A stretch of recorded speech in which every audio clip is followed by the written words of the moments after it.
Hi friend, David here from Learn Christmas Lighting, and in this video I want to talk about a simple but not so simple question.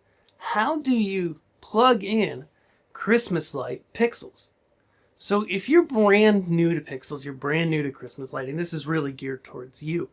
You may have come from Christmas lights of the past. I mean, sure, you've certainly seen lights in the past like these icicles where, on the end they've got a plug that looks like something you'd plug into a wall plug on your house, and it is. You plug them in, they get power, they work. Even if you're using some controllers to turn these on and off, like maybe you've got some LOR controllers or something like that, and you're turning on and off your incandescent or LED standard Christmas lights, you simply plug them in, they turn on, they work. With pixels, it's a little bit different. Now, the huge upside that we know, right, is that with pixels, we get the ability for every one of these little things to change color, to be able to do motions across our house, and do some really amazing stuff. But with that amazing stuff, of course, it's more complex, and therefore, plugging them in takes a little more effort, but it's not crazy to do.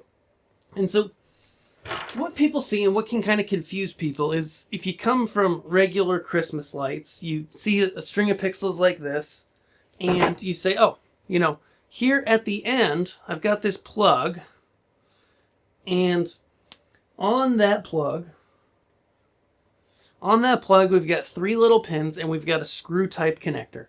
And how do we plug this in, per se? How do we get it to interface with the controller? Well, that's actually the first step, is knowing that you need a controller, knowing that you need to plug it in. When we have these type of lights, we're either going to go with one of those plugs, or we're going to bare wire it, if it's more of a permanent install, straight into our controller. Okay? And there's a reason why. In order for these all to be able to change color individually, they need 2 things. They need power, just like those old school lights that could only turn on and off.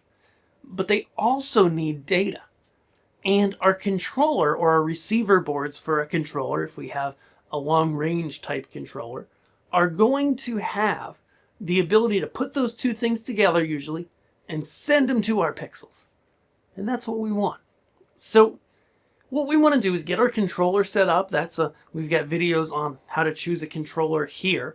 And then what we want to do is simply plug them in, okay? It's really that simple. It may look confusing because you've got these funky little waterproof connectors and you don't know what they are, but all you've really got to do is grab your controller, grab your lights, take the plug on the controller that matches the output you want to work with, plug in the lights, and at this point they'll have power and they'll have data. Once you do that, all you've got to do now is define your outputs in X-Lights or any other software that you're using, upload those to the controller, and or run a test pattern from your controller, and you'll be able to see light.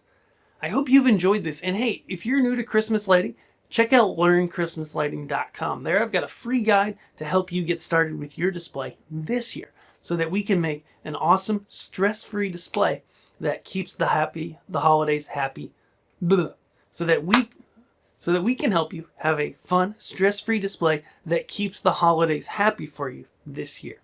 We'll see you in the next video. Be sure to subscribe. Thanks.